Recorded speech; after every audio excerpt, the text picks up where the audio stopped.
All right, I think we're live. 3, 2, 1. Carter Andrews, how are you doing tonight, sir? JP, I don't know, probably not as good as you, but I'm doing my best. I'm doing great. I mean, I can't complain. I've been fishing a bit and working a bit, which if we're working, Carter, you know we can't be complaining, right? How about cooking? You been doing any cooking? You know it. You know it. The smoker's been rolling at full temp here, but doing good. Obviously, I'm going to welcome everybody. Welcome to another Shimano school, basically live. We're live on Facebook and on YouTube tonight. This is part of our weekly series. Unfortunately, last week we kind of had a bit of technical difficulties and got blown out. But we did have Captain Jack Sprengel last week, and we were supposed to have Seth Funt. I saw you were poking around last week, checking us out last week, Carter. Yeah, no, I thought that was fun. You know, those two guys, I really enjoy both of them. Their fishing, but also their company. So I just had to see what they were up to. But then I guess what happened, Seth? That was it the hurricane? Yeah, so they got hit. I guess in Jersey they got hit with a hurricane, and he lost Wi-Fi. He lost. Basically, they're out of power. He was almost moonlight at one point. So, but we're gonna have Seth Funt back on, and I think we're gonna do strictly like sword and deep drop talking with him because he is so insanely knowledgeable about that. So. That doesn't surprise me, right? Yeah, and you know Jack. I mean, Captain Jack Sprengel. I mean, if you want to talk anything with Jack, he can pretty much cover you. So, but Jack Sprengel, Jack Sparrow, they kind of all sound the same. Captain Jack. So, for everybody tuning in, thanks for joining us again tonight for another Shimano School. My name is JP DeRose. Obviously, I am with the one and only Carter Andrews from the Obsession of Carter Andrews. And for all of you guys checking in, I would love for you to just let me know where you're from. Just type it in the comments. We do that every week. I can see Connecticut. Richie Rogers, how you doing? Nick, how you doing? Blaine is in the house, obviously. And Tristan, hope you're doing well. Captain Ryan, which is probably in the same room as you right now, checking in from Vero Beach. Busted. Busted. You got busted there, bud. So, folks, let us know where you're checking in from. Saskatchewan, Canada. There we go. Corey, I hope you're doing well. Seth from Kentucky, Northern New Jersey, Ohio, Westport. They're just piling in now. So, all right. So, folks, tonight we're going to do something a little bit different in the fact that we're going to talk with Carter about the inshore, nearshore fishery around his home of Vero Beach. And we're going to see if Carter can help you guys figure out what you need to be prepared for a fishery that is that diverse. Actually, sorry, we got one from Auckland, New Zealand, Matt on YouTube. How are you doing tonight? And JC from Cambodia. So we are worldwide now, YouTube and Facebook. International Falls, Minnesota, Windsor, Ontario. So Carter, let's talk about your fishery a bit, bud. What is going on with your fishery? Well, you know what's interesting when you say, you know, what people can do with the fishery. I just moved to Vero Beach only about 4 years ago. So I had to learn a new fishery, but that's one of the things that I think I've been pretty adept at is I find myself in different places that I've lived learning new fisheries. And yes, I've had a lot of good friends here and a lot of help here in Vero, but it's all going out there. It's trial and error. It's learning the different temperatures. It's learning different reefs. It's really starting from scratch. A lot of my friends grew up here and everything's second nature to them. And so one of the things that I really enjoy is taking it from the very beginning. It's almost like going on one of these destination trips. That's how I approached it. Okay, here's my first time here. What am I going to do? And here in kind of the Fort Pierce, or I start fishing in Stewart, which includes St. Lucie Inlet, Fort Pierce, up past Sebastian. We have the Indian River, which is, I'll call that our inshore fishery. You know, you think that's the inland waterway. And then I have the beach fishing, the nearshore reefs, and then the offshore fishing, which primarily consists of sailfish, dolphin, bonita, some of the Cobia. The Cobia are a little bit closer in. But, you know, the diversity that you find living here on the Treasure Coast is pretty phenomenal. And the nice thing about it is I'm not forced to fish the ocean on bad days. I can always fish the winter. So I can always fish the river. The winter time, you have days, you might have a week or 2 weeks that you cannot get offshore. You can't get out of the inlets. So having the flexibility to spend time in the river is, I mean, it's great for me to still stay in salt water, not have to go freshwater and fish the Indian River. The Indian River has snook, trout, redfish, some tarpon that time of year. We also get, lots and lots of pompano coming in the wintertime, and even sheep's head and flounder. So, it's a pretty diverse fishery when you think about species just in this little river. And the inlet, all the inlets from St. Lucie Inlet up to Sebastian Inlet, that's kind of the artery that's pumping water into our system and bringing these fish and kind of re-nourishing it. And it's interesting, all the other rivers that are involved that go up, whether it's the Sebastian River or Taylor Creek or, 2 or 3 rivers down in Stewart that make up that inshore system. And we have world-class snook. People have obviously heard of the snook fishing around. I mean, that's it right there. That says a lot. I don't have my glasses on, but I'm thinking that's Fort Pierce. I do.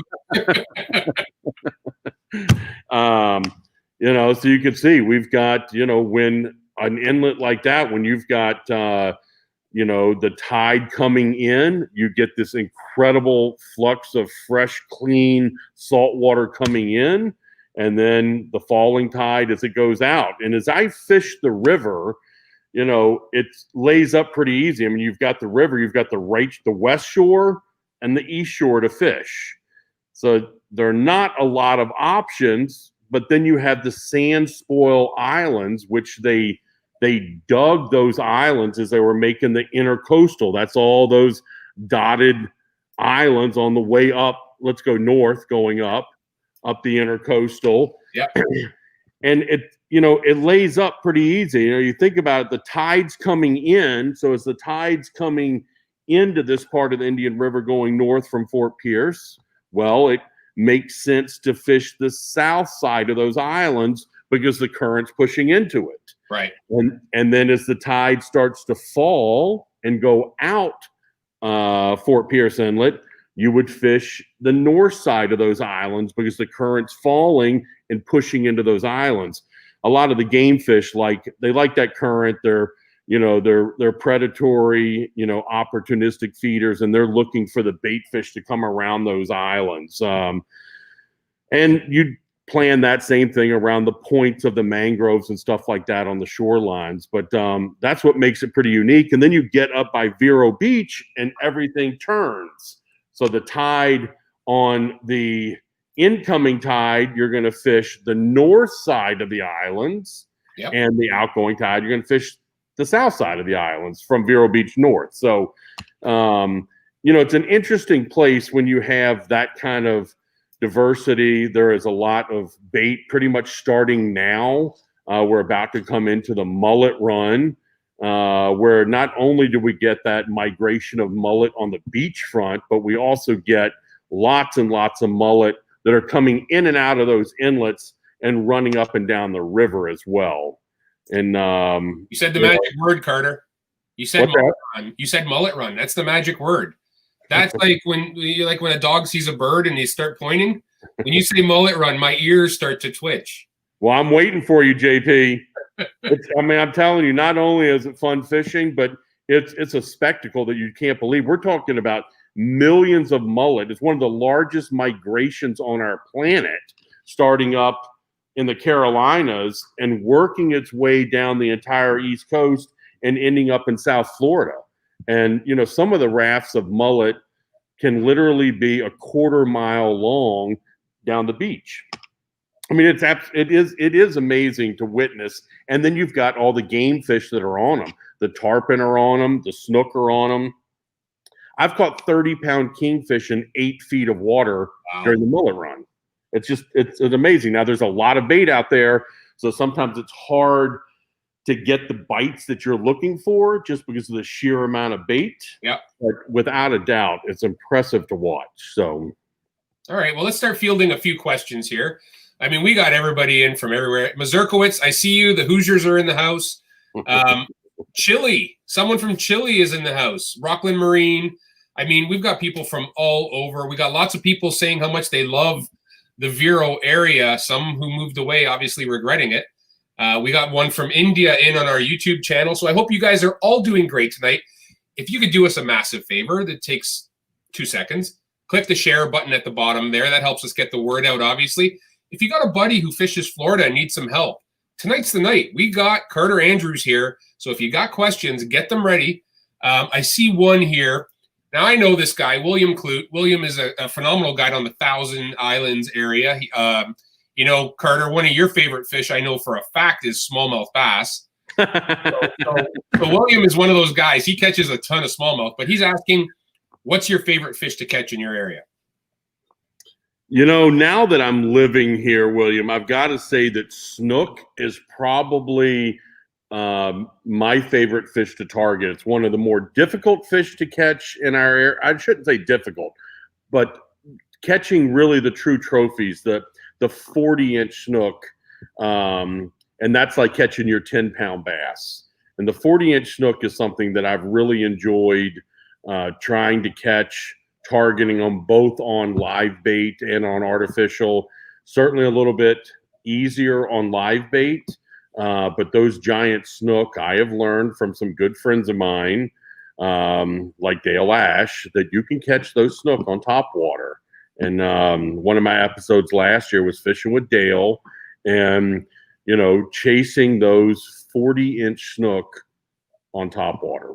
So snook, I would have to say, in my area, that's probably one of my go-tos. But when you got 15 or 20 species of fish, it's hard to pick your favorite. So, all right, it was definitely tough to pick your favorite. If you're like me, Carter, and I know we are kind of similar that way.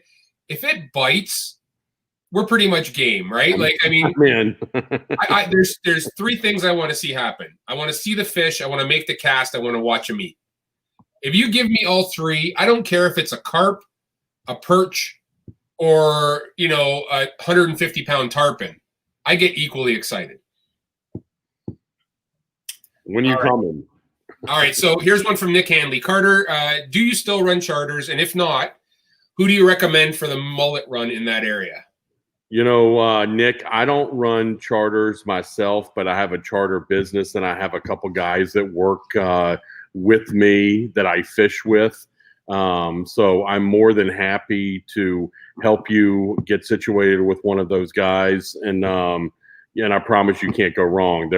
All of them have grown up here and been fishing these waters for 30 years. So I don't run charters, but if you make it around, I would love to see you and meet you and hook you up with one of these guys for sure. So find me on Facebook, Instagram, any of them. And yeah, I guess the other place people can catch up with you would be, can they reach you through your website, Carter? On my website, yeah, sure. Yeah, right there. So the obsessionofcarterandrews.com would be a super quick way to get a hold of Carter. And yeah, Nick, I don't blame you one bit, dude. I mean, that, like I said, that mullet run, everything I've ever seen, my dream is that slow-mo jump of a tarpon blasting through that mullet. You know, like it's just something incredible. So okay, Carter, so let's talk about setting yourself up. I mean, you've explained to us that you've got a monstrous diversity of opportunity where you're from. What do you do gear-wise? Like, how do you, is there a bunch of combos? How many combos do you need to handle yourself in this situation? The average person really only needs maybe 2 or 3 rods. I typically don't leave without 12 or 14 rods in the boat, but that's just because that's the way I do my program. I really want 1 or 2 rods that are designated for just bait fishing, that always have, you know, either a 20-pound leader on it, a fluorocarbon leader, and a 40-pound fluorocarbon leader, one for throwing smaller baits, one for throwing bigger baits.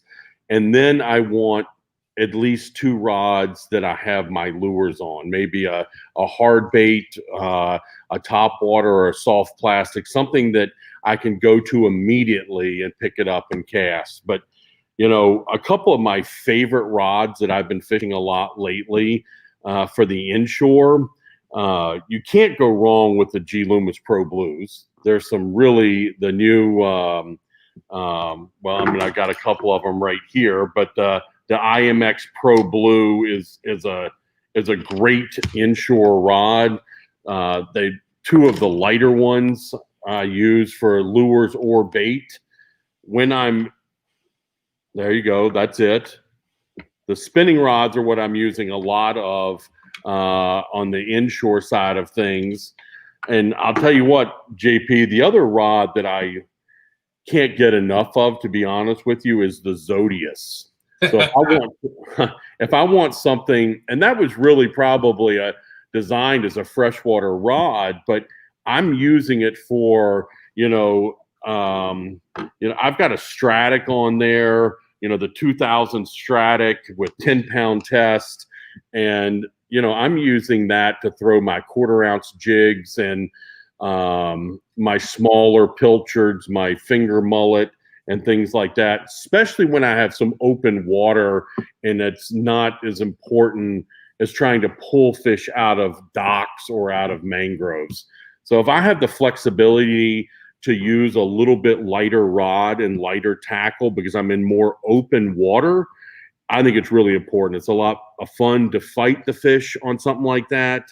And to be honest with you, using a circle hook and live bait, I can get away with using 20 or 30-pound fluorocarbon leaders on, 30 and maybe even 40-inch snook. I mean, yes, I would like a heavier leader. A lot of times those fish, just because of our pressure, won't bite those heavier leaders.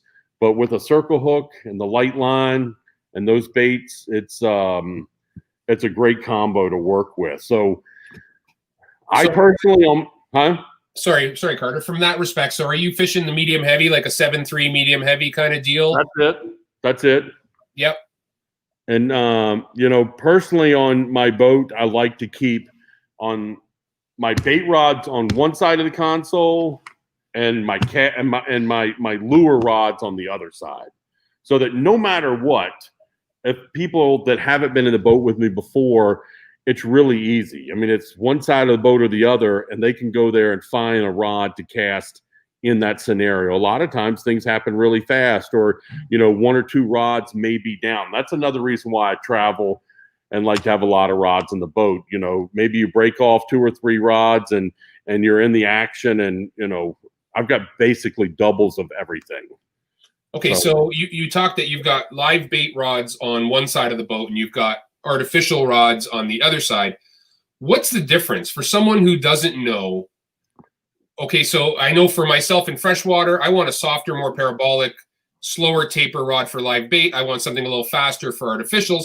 Does the same apply for you in saltwater? I would say yes. That being said, with braided lines, with PowerPro, the amount of stuff that I can do with pulling fish out of cover and structure is absolutely incredible. I do fish for everybody, a softer action rod with my live baits. I really like to be able to feel my lures, especially my soft plastics, and just, I mean, it's amazing how light some of the bites are, and it's literally a tick, where the live bait, it's more about a fish picking up, running with it, you're feeding him, and then you close the bail and you come tight and you're now you've got that fish on. But, I love those fast action rods, especially in my really, the presentation, the finesse fishing. So spinning versus casting. I mean, as a largemouth guy who grew up using casting reels, I love using casting reels, but spinning reels have come such a long way from, not 5 years ago. What do you find? The majority, obviously, is it spinning heavy in your area? I would say that it's probably 90%. Then you go to little pocket areas, and it's amazing what you find down in the Everglades and some of the guys fishing down there. Yep. That are still throwing the bait casters, fishing little jigs and stuff into the bushes. And I speak because a very good friend of mine is here that, I mean, he's still kind of old school. I got another one, this guy, Paul Brune, that, I mean, you know what? You couldn't put a spinning rod in his hand when he goes down there. But I think the spinning rod is quick. It's incredibly functional. I love bait casters myself, but in 90% of my situations, a spinning rod is just a little bit more efficient, I think. A little easier interface for the new user as well than a sure. traditional low-profile bait caster. Sure. And I think that braids like PowerPro have really taken spinning reels to the next level for us as anglers, when you don't have to worry about putting 30-pound test, which has 6-pound diameter, on a spinning reel. That's right. That's right. That's right. I mean, and you know, I really, it's amazing to find that not only are you putting it on there, it's staying on there for years. I mean, unless you have some sort of major catastrophe or something like that. I mean, I literally have some rods and reels that I fish that I've had line on, the braided line on, forever. And then, you know what? Maybe if I feel like it's getting a little old or a little worn, I just spin it over and fish it from the other side. I mean, I flip it all off and reel it on the other way, and I've got it. But you know, braided line is one of the things in our industry that has changed fishing to a point that I'll be honest with you, I don't have a rod that does not have braid on it. I have some of my, you know, conventional style rods, my Metallicas and whatnot. You know, I might have, you know, some PowerPro on it, Hollow Ace or something like that, that's then top shotted with some mono for my trolling. Yeah, probably your Billfish reels have 20-pound mono on them. That's right. It's all, but I'm going to tell you right now, what braided line has done and what PowerPro is in this industry. If you're not fishing it, you should look at it. And you know, you might think about the investment; it's more expensive. I just told you, I've got stuff that I've fished literally hundreds and hundreds of days, and it's still there. Yeah. And it's really about the initial investment. For most people, they get scared by the initial investment because the price is slightly higher than fluorocarbon, and, you know, significantly higher oftentimes than monofilament or nylon, but the longevity is tenfold. So, you know, it's like buying a good rain suit. You could buy a bunch of cheap ones and get wet every time, but eventually you're going to buy a Gore-Tex one and you're done with it. Spend the money the first time and it'll last you a long time, kind of thing, right? So, Carter, I'm noticing a bunch of bulk spools of PowerPro behind you. Kind of looks like a dream place for me. Where are you hanging right now? Oh, this is a friend of mine's shop. It's called White's Tackle.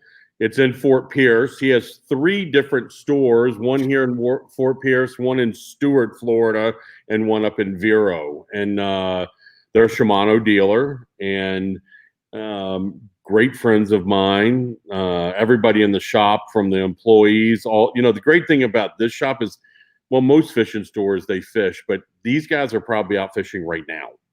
I mean, they really are. So, you know,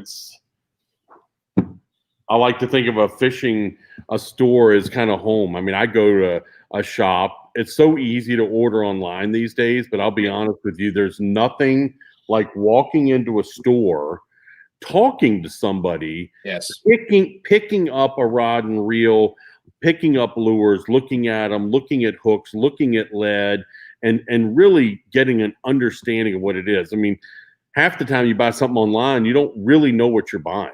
Is this real match with this rod? I mean, if you bought it before, maybe you know what you're looking for, but that's important. And then to get the, you know, from somebody working in the store, their opinions on things, somebody that's been fishing it, and, you know, all right, is it a twin power that I want, or is it a Stella, or am I going to go with the Saragossa?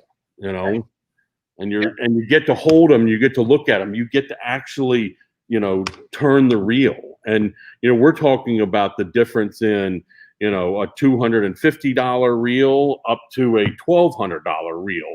And until you get it in your hand, you can't really understand what the difference is. Right. Yeah, I agree. You can read all you want. You can check out all the specs. You can look at all the pictures, but putting a rod on a reel and feeling the balance and feeling the size and spinning the reel makes all the difference in the world. Plus the knowledge from these local tackle shops, and they got their thumb on the pulse right now. They always do.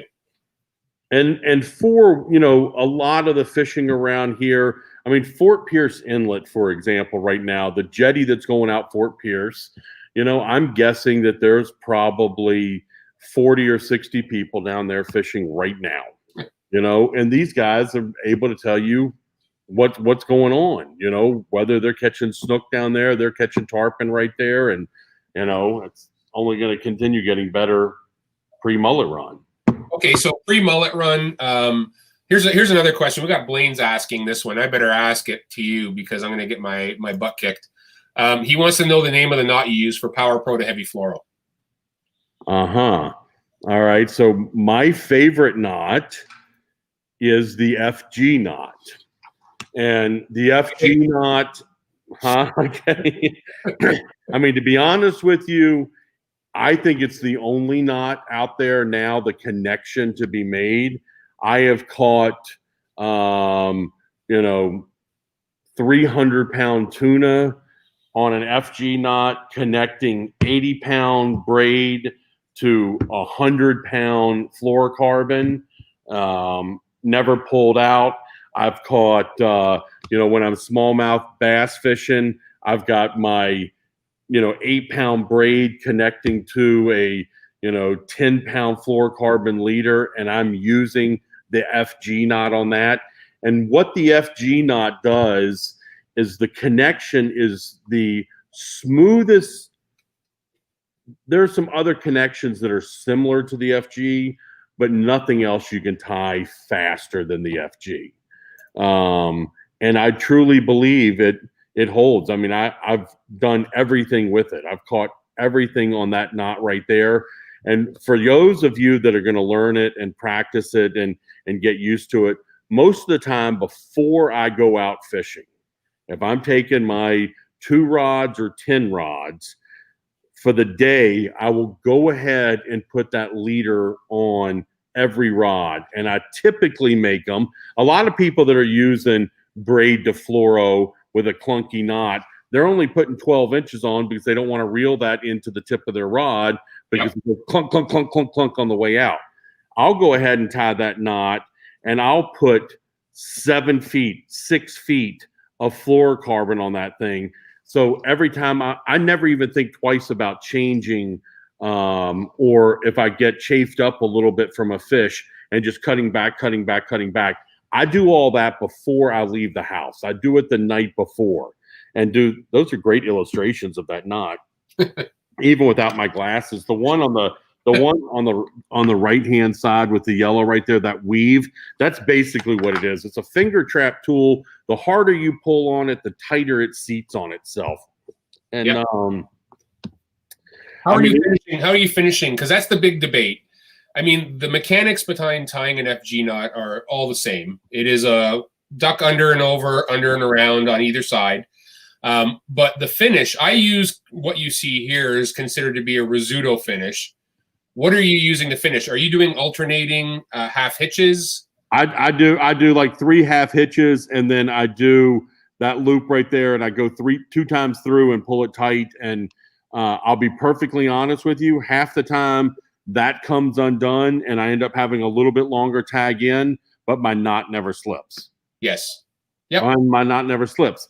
If I'm really worried and I'm dealing with super big game, or I've got I'm doing the TV show, that has not been a failure ever. I mean, if I have occasionally something happens and, you know, my line's chafed up and I say, oh, I should really retie this. It fails at the lure, at the hook. That doesn't fail right there. Sometimes if I'm going, like I said, for the bluefin tuna or something extreme, I will take super glue and I will drop a dap of super glue on it for that extra security. But to be honest with you, that knot right there, I prepare all my rods before I go. And during the course of the day, very rarely, unless I break something off into the braid, do I ever have to put more leader on my rod. Right. So Blaine, take the time and please learn how to tie the FG. That's it. Carter's not tying them for you anymore, Blaine. You're on your own now, bud. All right, Carter, here's one from Ashley asking, he just moved to Vero and wants to catch a sailfish. Any advice? Yeah, come with Obsession Charters. I've got some great captains. No, listen, our sail fishery in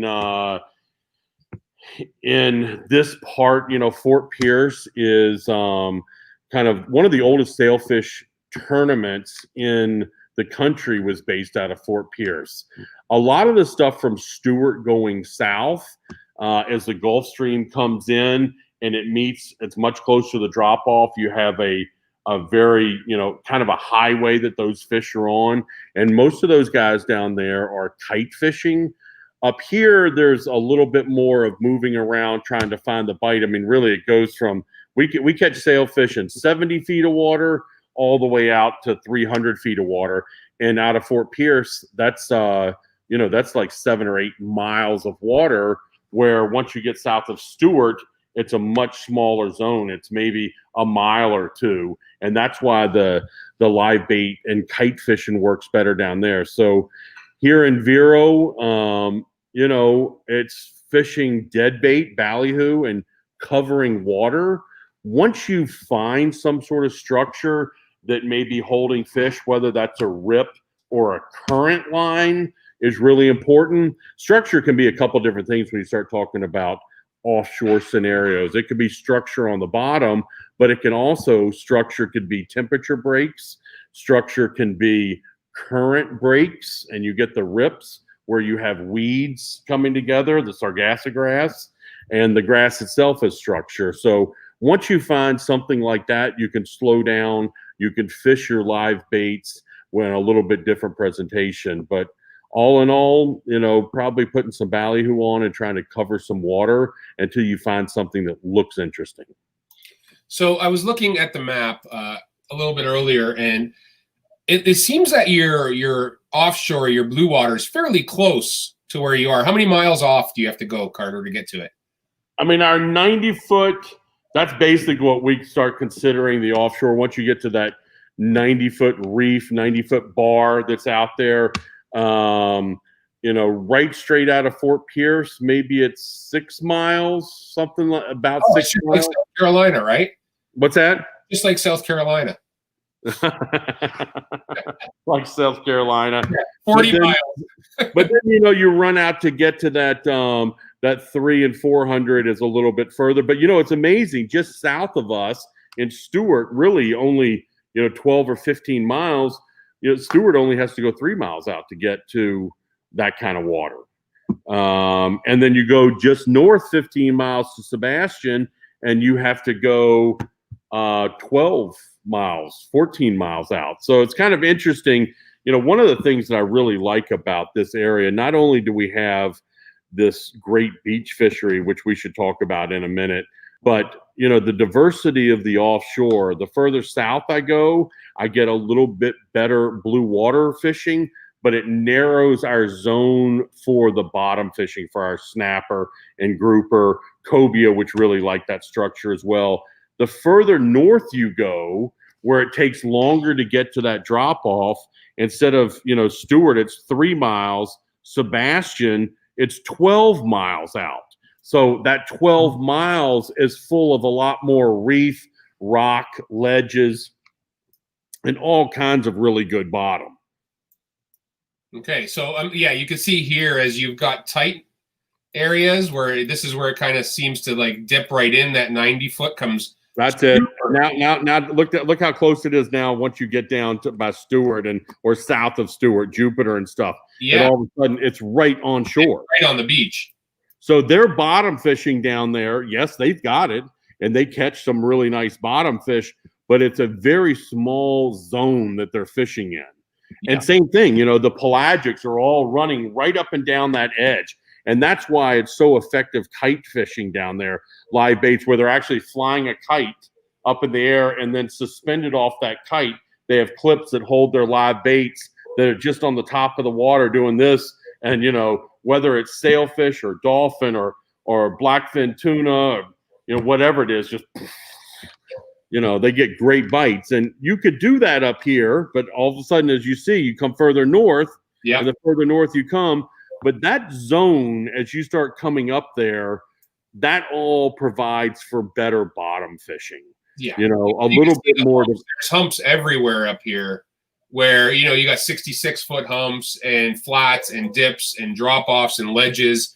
You kind of have a myriad of opportunity for bottom fishing. That's right. That's right. And, we have everything from, we do fish that 40 and 60-foot zone. Some of our really good fishing is the 80-plus foot. But without a doubt, it's if you go up a little bit further, we have an area called Ocalina Bank, which unfortunately is a closed area.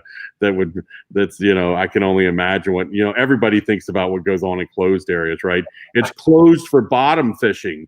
We can go in there and we can troll and do different things like that, but they don't want you bottom. They don't want you hanging anything. There's a coral in there that's being protected. Yeah, I saw that, Carter. I saw that in one area I was looking at, just down a little further south. That kind of further north the Ocalina is. Yeah, I don't.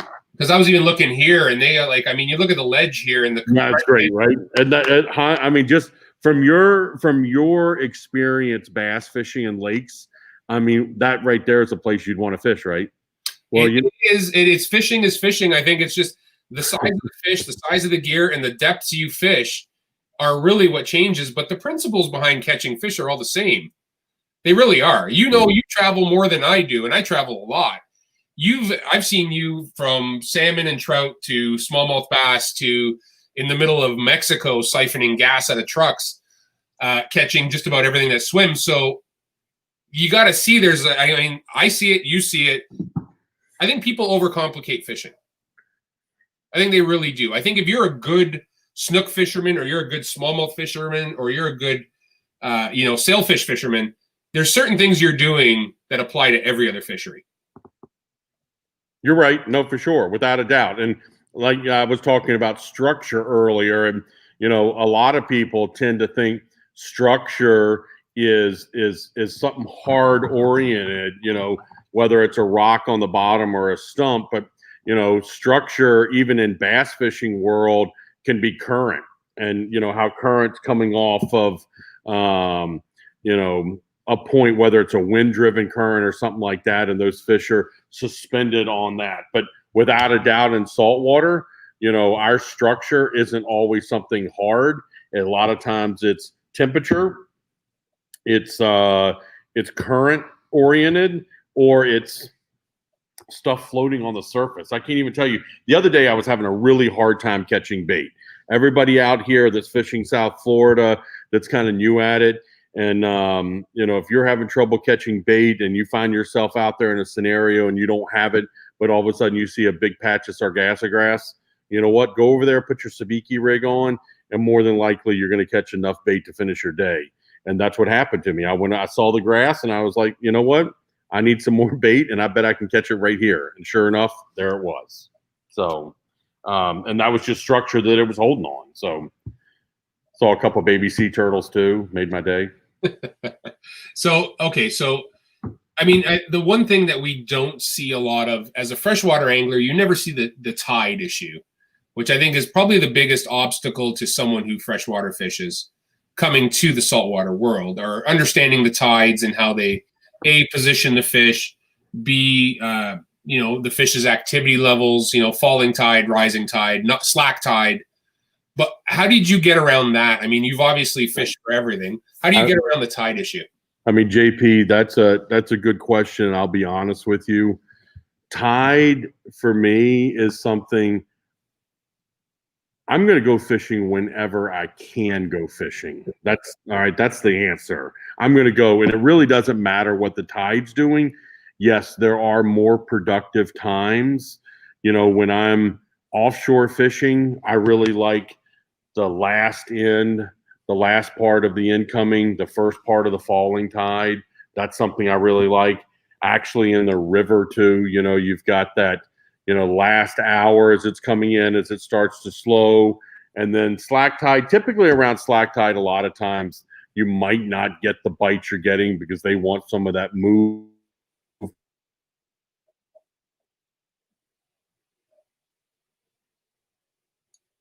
We'll see if he comes back. There, he's coming back. Folks, we're just waiting on Carter. I think he's frozen right now. I'm gonna check online.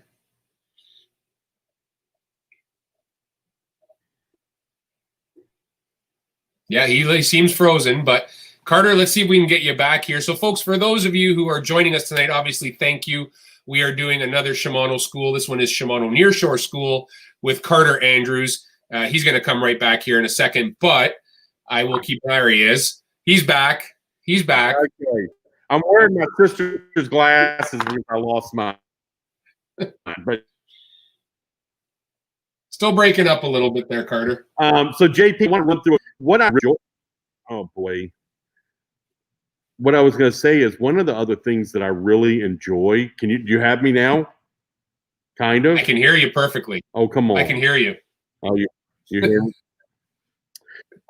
So for anybody that's living up and down, especially let's call it the Treasure Coast because that's where I am. We have a beach fishery that is a lot of fun. And, you've got this white sand and then literally from the shoreline out to, let's call it 30 feet, you've got a zone that a lot of fish travel in. All the tarpon that are moving from the Carolinas and Georgia down to South Florida, they all have to go right past our beaches. They're going right down the beach. You're looking for strings of those.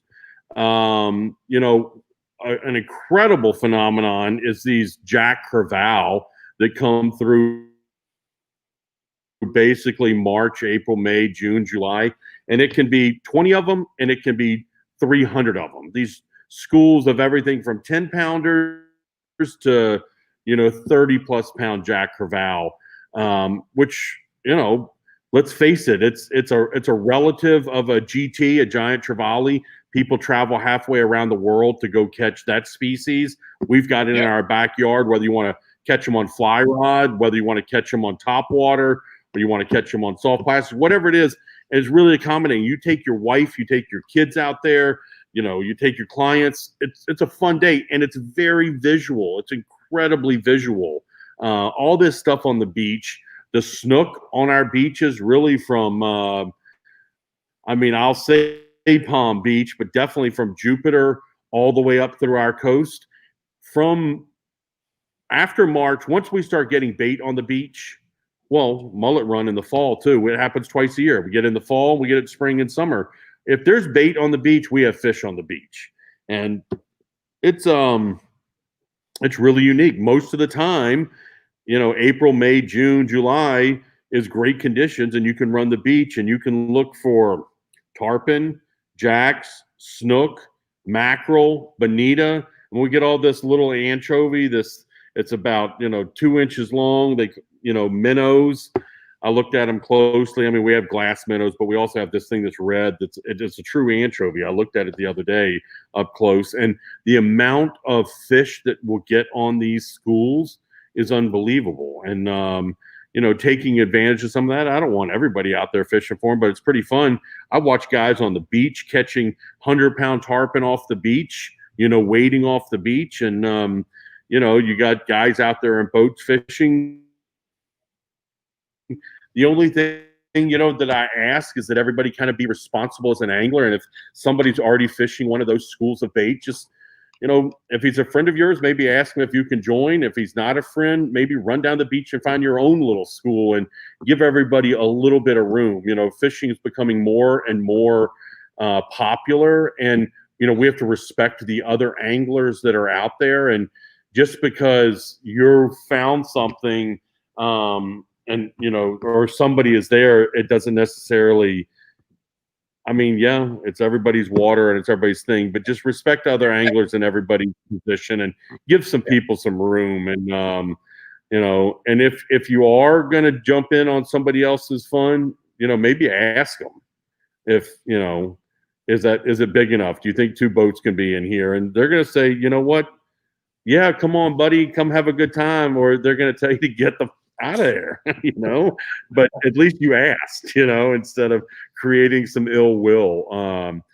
So, you know, we've got that here. And then, like I said, the reef fishing for our snapper, that's really, really incredible. But so let's back up a second here, Carter. You mentioned a little bit about the shore, the shoreline or the beach. How involved or how good is the surf casting fishery in your area? I mean, I have friends of mine that catch 100-pound tarpon off the beach with their fly rods. So surf casting, you definitely surf cast it. And, you know, there are a lot of public access points. So, you know, what these guys do is they drive the beach, they'll stop at a public access point, get out, look up and down, and see if there's anything going on. You know, you're looking for the typical thing. You're looking for pelicans. You're looking for birds diving. You know, you see that a lot further away. You might not be able to see the bait in the water that far away, but you can definitely see 50 pelicans diving. And you know what? You park at that access point. The beaches are public. You walk up the beach.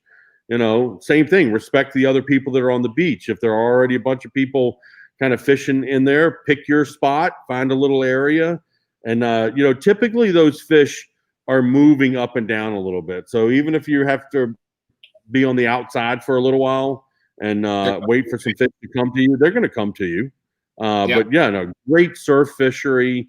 All of these inlets also have public access in the inlets for fishing. And, you know, whether it's an incoming tide or an outgoing tide, there's typically something going on around the inlets. All right, so you got a surf fishery, you've got a near-shore fishery, so you can be out there in a small boat, obviously, if you're doing the beach. You don't need to be in a big, you know, 28-plus foot boat.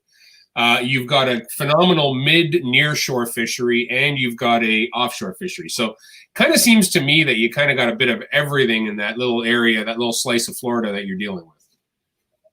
And JP, we've got some of the best bass fishing in the country 20 minutes from here. I know you do. Trust me. I know you do. The problem is, Carter, border is closed. I'm not even allowed to come in. Well, actually, I shouldn't say that. I'm allowed to come into the U.S., but I'm not so sure they're going to. But then you can't get back. Which, if I didn't have a wife and son here, I'd be okay with. But I need to come back. All right. So so let's talk a little bit about a couple questions here. We got a couple stuff on here. Let's deal with this one first. William, hope you're doing well tonight. So based on your experience, Carter, what do you consider to be the best time of year for cobia around the Treasure Coast? And what rod or combo do you use? William, cobia is something that I've really gotten into lately and enjoy it a lot. We have in, I'm going to say March or April, we have a migration of manta rays, and a lot of times those cobia are with those manta rays. If you could find that, it's kind of hard to judge it and really get on it, but that's an incredible bite when you can get on that manta rays. And literally some of those may have, you know, 5 or 15 cobia on each one of those manta rays. It's pretty exciting. And like I said, that's kind of the end of March into April. But really all spring, those cobia are out on our near shore reefs. And if you're snapper fishing and you're doing a little bit of chumming, more than likely you're going to have cobia show up. So I'm always, if I'm casting on the cobia, you know, I'm going to talk about those rods really quick. If I'm casting on the manta rays for cobia, I really like the Terramar rods. I'm fishing 6,000 Stellas on a Terramar with 40-pound PowerPro. You know, something that's I think that's like a 7, 8, or 8-foot rod, something I've got a lot of distance on. I'm not sure which one he pulled up. There are a lot of different Terramars. There is for every. Are you using the cork ones? Are you using like the Southeast? Well, you know what? My favorite one, the Southeast, isn't bad, but the West Coast Terramar has become my favorite Terramar that I'm fishing. Unfortunately, because of COVID, I don't have any of the new ones that I got to see. I got to play with them, but there were only like 2 of them in the country, so I didn't get to keep them. That was a team. Terramar, and then the nice thing about these new Terramars is the Spiral X High Power X construction that's going into all the rods right now. So the older Terramars don't have it. The new Terramars will have it. So when I'm casting for them, I would say that's my favorite rod that I'm throwing lures with. When I'm fishing them and I've been bait fishing or snapper fishing, I typically have a Therese rod that I have my bait on. It's a little bit shorter rod, easier to move around the back of the boat for me. And, that's, I mean, I could talk about rods all night long. Huh? Carter, what pound braid would you recommend with that 6,000 size Stella? Or, it could be a Stella. I think 40 is fine. You could do 30. The 40 just gives you a little bit more confidence. 30 is fine, but 40. And you can put more 40 on there than you'd ever want. And then I fish a 60-pound leader for them, fluorocarbon leader. I mean, right now as anglers, with everything that's out there, take advantage of everything you can. And guys, fluorocarbon is fluorocarbon. Trust me, it makes a difference. I mean, I've seen it time and time and time again. If you have the option to fish fluorocarbon as your leaders, you should be fishing fluorocarbon. Bait or lure, it doesn't matter. So do you feel with the fluorocarbon the entire fluorocarbon thing, Carter, do you feel it's a combination of, it's natural, basically it's got the same light refraction index as the water, so it's virtually invisible, but also it sinks compared to nylon or monofilament. Do you think that plays a part of it as well? Well, I think it plays a part of it when I'm bait fishing. I really like that. It's something that the bait's not having to work extra hard on. It is sinking a little bit. There are a lot of people say don't use fluorocarbon with your top water lures because it sinks a little bit. I still like the opportunity. I mean, even on my top water lures, there's a period of time, whether it's a walking lure or a popping lure, that I'm walk, and let it sit. And I would rather have fluorocarbon sitting in the water than mono sitting in the water, especially if you're in a spooky area. So, our saltwater bait's bigger than freshwater baits. It doesn't have as much. It's not going to affect your bait as much on our large saltwater baits as far as floating or. So we got another question here from Chris Oliver. He's asking, do you ever fish the Sebastian River? Hey, Chris, you must live on the Sebastian River or close to it. But, I have been up the Sebastian River a lot of times. I have seen those tarpon roll up there. I see those snook floating up there, giant snook floating up there. I have hit a couple of the oyster beds up there with my boat. So yes, I have fished the Sebastian River. I really like it. It's a good winter fishery. And when it's blowing really hard, like 20, it's a great place to get out of the wind and still catch fish. Fair enough. All right. And for those of you joining us, obviously, thank you for joining us for another Shimano School. We're here tonight with Carter Andrews from the Obsession of Carter Andrews. Carter, if you don't know, is a phenomenal multi-species, multi-continent angler who is probably more experienced than most people I have ever known or met in my life. So always great. If you have questions, folks, get them ready. We're at 54 minutes already, Carter, believe it or not. But if you've got some questions, folks, please post them in the comment section. And do me a favor, hit the share button down on the bottom corner. That helps us spread the word. And if you've got a buddy who could use some help fishing the east or Atlantic coast of Florida, and we're talking from Treasure Coast, Space Coast, basically all along that middle section, tag them in the comment section, get them in here. So Edward just joined us from Central Florida. He said he joined a bit late. Edward, I'm going to let Carter handle this one because he's talking about the Indian River Lagoon, and we talked about it early, the Indian River, but what do you know about the Indian River Lagoon, Carter? Well, so Indian River Lagoon, I'm thinking is part of Indian River, but I think the Indian River Lagoon itself is more north. I'm going to really ask a great friend of mine, Jeff. Yes. Do they consider the Indian River Lagoon like up by Titusville, or with this whole thing? The Indian River Lagoon Is this whole thing? from Stewart All right. to Titusville. Yes, Edward, it is what I fish. It's not But a river, it's a lagoon. all right, so there's the answer. The Indian River Lagoon, instead of I call it Indian River, it is the Indian River Lagoon. And I fish it a lot. I spend more time fishing it in the winter time just because the weather keeps me from fishing on the ocean. But it's a great fishery, everything from redfish, trout, tarpon, snook. Let's put it this way. The world record trout was caught in Fort Pierce at over 14 pounds. And that's right kind of in the middle of all of this where we're talking about. So a 14-pound trout, there are, snook well over 40 inches that are caught all through the Indian River Lagoon. Good red fishing. Right now, our biggest problem that we're battling with are water quality issues. A lot of the state, a lot of different people are dealing with water quality issues, but we have no grass left. And, we're north, for a lot of you people that know about the Lake Okeechobee discharges and whatnot. We're north of Okeechobee discharges. That shouldn't be affecting us, but we have lots of water running off the land that's affecting our river. We have herbicides that are affecting our river. I mean, that's poisons that, state and private entities are using for, their gardens, their golf courses, everything else. And it has literally killed every blade of grass in the Indian River. And it's still an incredible fishery. I did a show with Benny Blanco this year, a water quality issue show, and we caught the biggest trout he's ever caught. We caught some great snook. We caught redfish.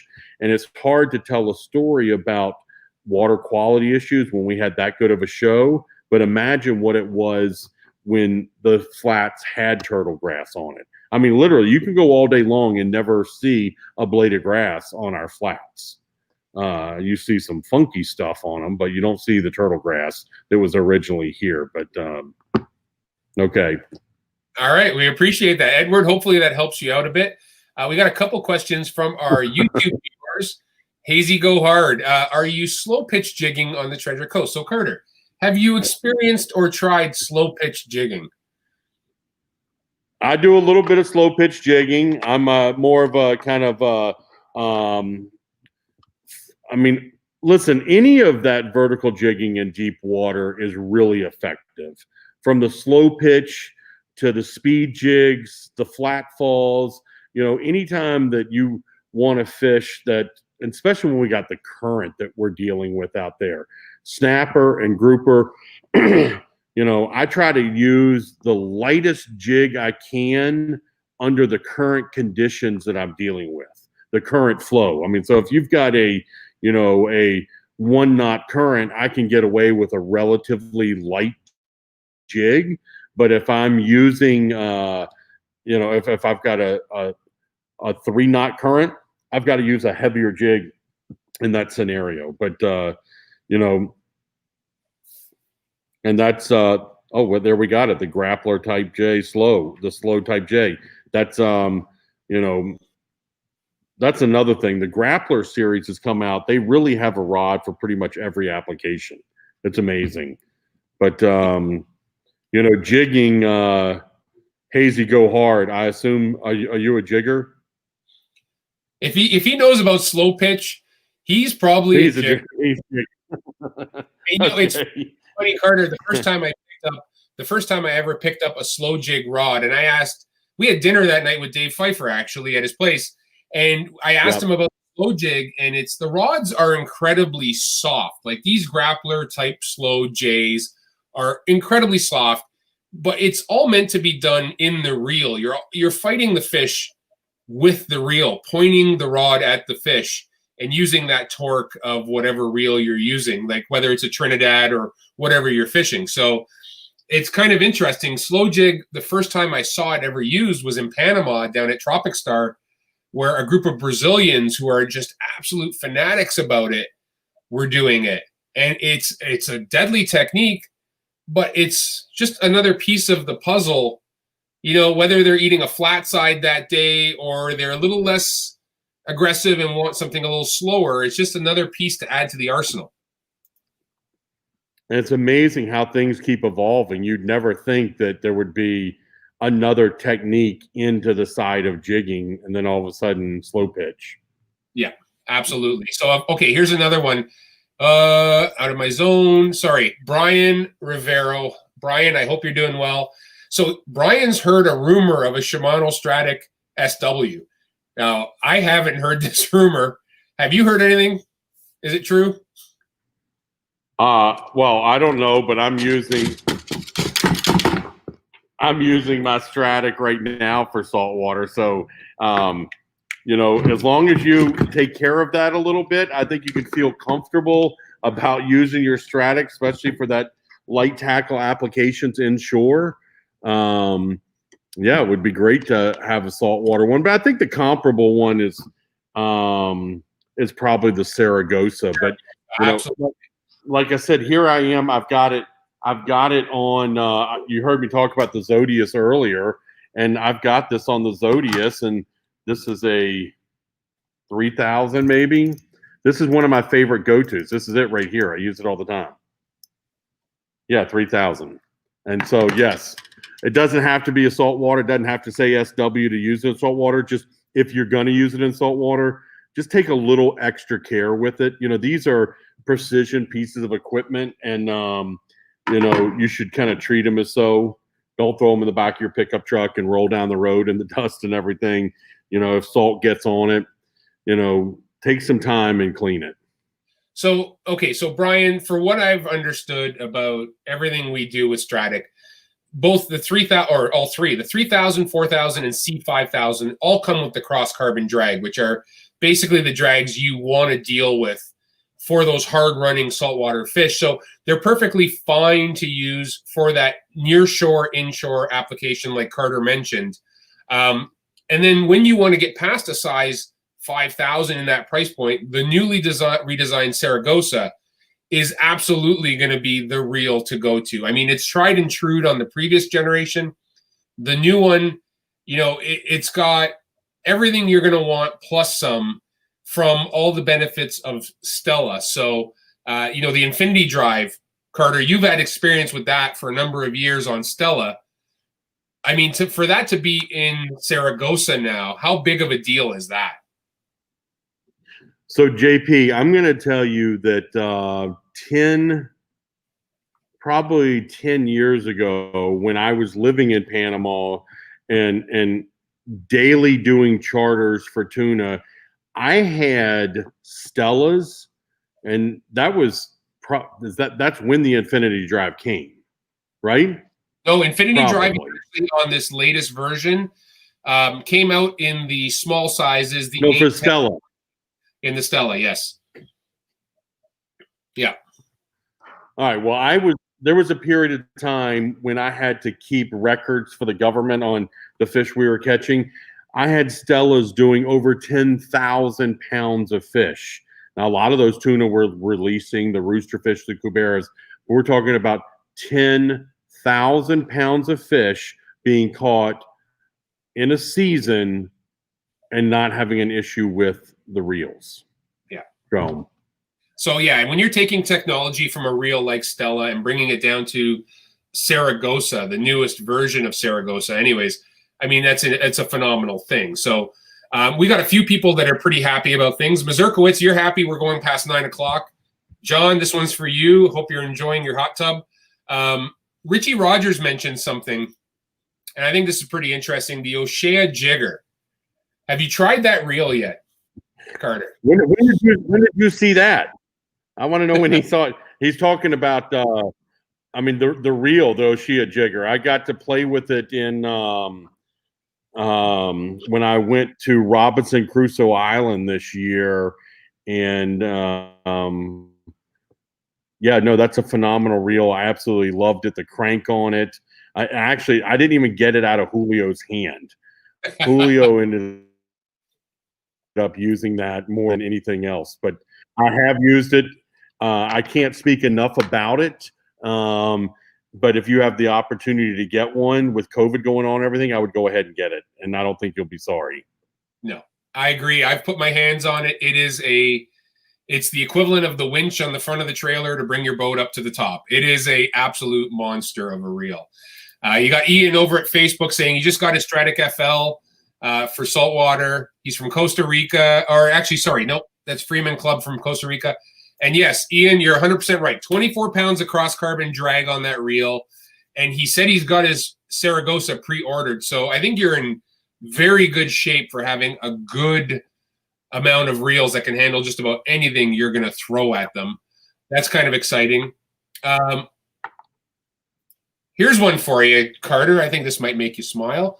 What's it like to know a legend like Jeff Quattraro? Yeah, well, he's the one that opened the doors and let me in White's Jackal today. So Jared must be good friends with Jeff.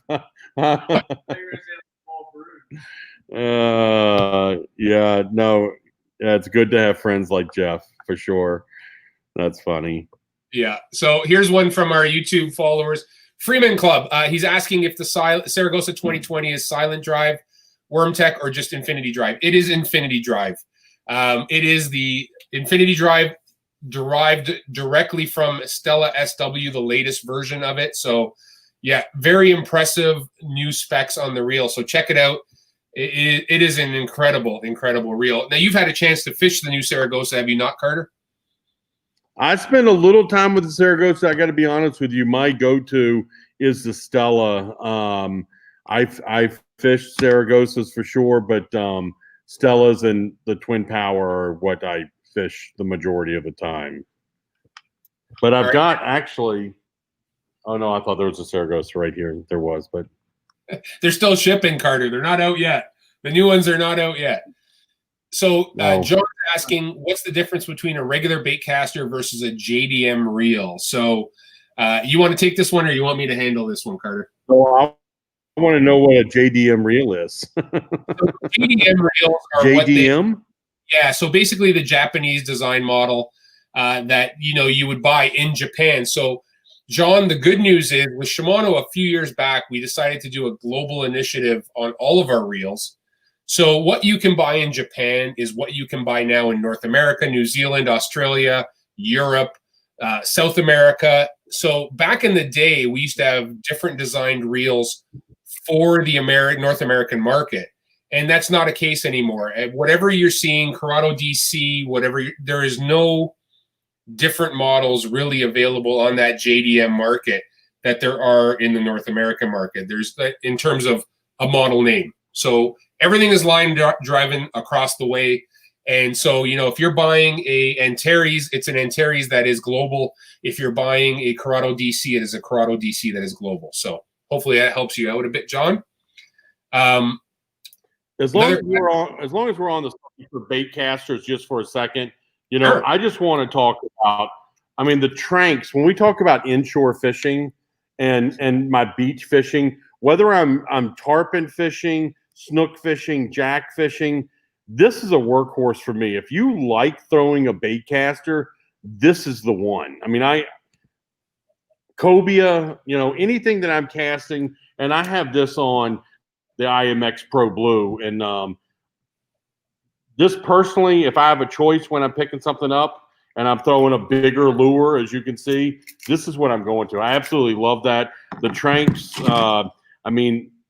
that's the 400. I've caught, 40-pound yellowfin tuna on that, and I've caught 120-pound tarpon on that. So, 300 for those of you, 400, Carter, over the 300. What's that? 400 over the 300. Yeah, I think so. Especially if I'm beach fishing. When I'm on the beach, I just want a little bit more. It's got that power handle on it, and I'm fishing 30-pound on that though. You're fishing 30-pound? I'm fishing 30-pound on that. 30-pound, 30-pound braided line is a lot. You could put an unbelievable amount of pressure on 30-pound test. There it is. It's And I personally like the HG. I mean, if I need to slow it down, I slow it down a little bit, but I love to be able to burn a lure if I need to. And when you're out on the beach, the tarpon aren't a fish that necessarily chase something, but jacks love to chase. Cobia love to chase. I would rather have, a reel that if I have to slow it down and crawl it, that's fine. But if I can burn it, I'd have the chance of burning it. So, yep. And for those of you wondering, the difference between these two, the HG and the regular model, is the gear ratio and the handle. You can see the HG has that power handle, that ball handle, single versus a double paddle handle, traditional to a bait caster. But the big difference comes in, and I'll blow this up for you guys so you can see it a bit. Comes into the gear ratio, but it's inches of line per handle turn. We're talking when you go to the double-handled reel, 30 inches of line per handle turn. When you go to the HG, 39 inches. And you wouldn't think that's a lot, but if you think every time you turn the handle, it's 9 extra inches your bait's moving, and you can reel like this, there's a whole lot of speed going on. That's a lot. You good there, Carter? I'm great. All right. Let's see if we got some more questions. So, yeah, I had this one up for a second. John Allen is asking, your favorite style of fishing in the Indian River? John, I would have to say that an early morning topwater bite on the Indian River, those spoil islands, whether it's a trout, a snook, redfish, that's kind of hard to beat. I mean, that would, if I had to pick one, that's it. My second one would probably be some of the sight fishing, fly fishing, sight fishing opportunities in the wintertime as the water cools and you have some better sight fishing opportunities as the algae and stuff dies off and the water gets clean.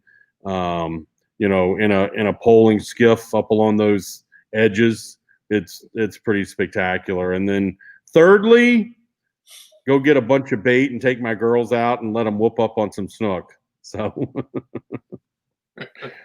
do you have pets, Carter? Do you have a bunch of pet snook that you can go feed at random or sometimes I think they're there and then they're gone. I don't know. They must be somebody else's pets too. But it's amazing how much those fish will move around in the river depending on conditions. But typically, once you find them in an area, you can pretty much count on them being around. Awesome. Well, John, hopefully that helps you out there. Again, folks, I want to thank you all so much for joining us tonight for another episode of Shimano School, this time with our good friend Carter Andrews.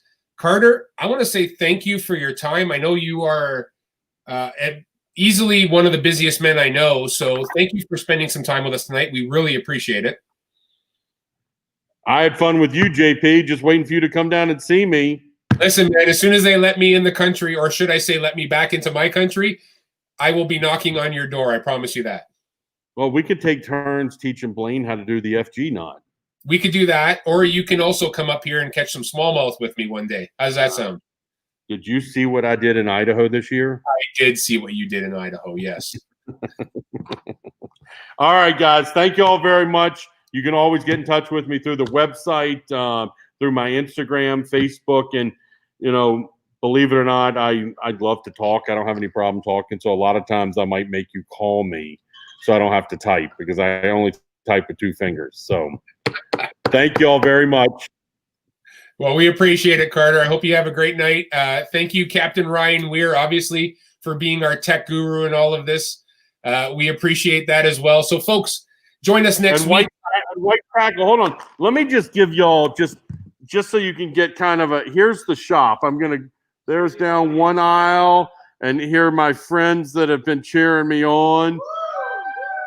And, White's Tackle in Fort Pierce is, it's a pretty spectacular place. So come in and see us. They got everything you'd ever want. Okay? See you guys. Thanks, JP.